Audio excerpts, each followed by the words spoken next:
స్వప్న అయితే వంటగదిలోకి వచ్చేసరికి నీతో ఒక విషయం మాట్లాడాలి అనేది అంటూ ఉంటుంది. ఏంటక్కా అనంటే, నా శ్రీమంతం గురించి. అమ్మకి నా శ్రీమంతం అనే ఆలోచన నువ్వే రప్పించినట్లుగా ఉన్నావు అని చెప్పేసి అంటూ ఉంటుంది.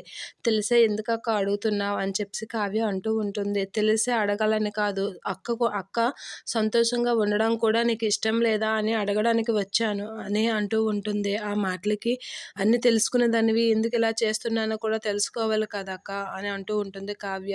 ఏం తెలుసుకోవాలి? అందరూ నీలాగే బతకాలనుకుంటున్నావా? నీకు నచ్చినట్లుగా బతకాలనుకుంటున్నావా? ఆ మాత్రం సంతోషంగా కూడా నన్ను బతకకుండా నాకు శ్రీమంతం చేయకుండా ఆపేసావు కదా! ఇంకేం ఆలోచించాలి అని చెప్పేసి స్వప్న అంటూ ఉంటుంది. అది కాదక్క, నేను ఏది చేసినా అందరి మంచి కోసమే చేస్తాను అని చెప్పేసి కావ్య అయితే స్వప్నకి వివరించడానికి ట్రై చేస్తూ ఉంటుంది.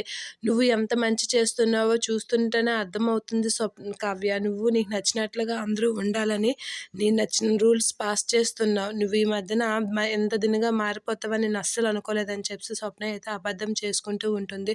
అది కాదక్క అని చెప్పేసి కావ్య ఎంత అనుకున్నా నీ గురించి నాకు అర్థమవుతుంది కావ్య. నువ్వు ఇంకేం చెప్పకు నాకు అని చెప్పేసి చాలా సీరియస్‌గా కావ్య అయితే అంటూ ఉంటుంది. ఆ మాటలకి కావ్య అయితే షాక్ అవుతూ ఉంటుంది స్వప్న ఆడిన మాటలకి. అక్కడి నుంచి వెళ్ళిపోతూ ఉంటుంది.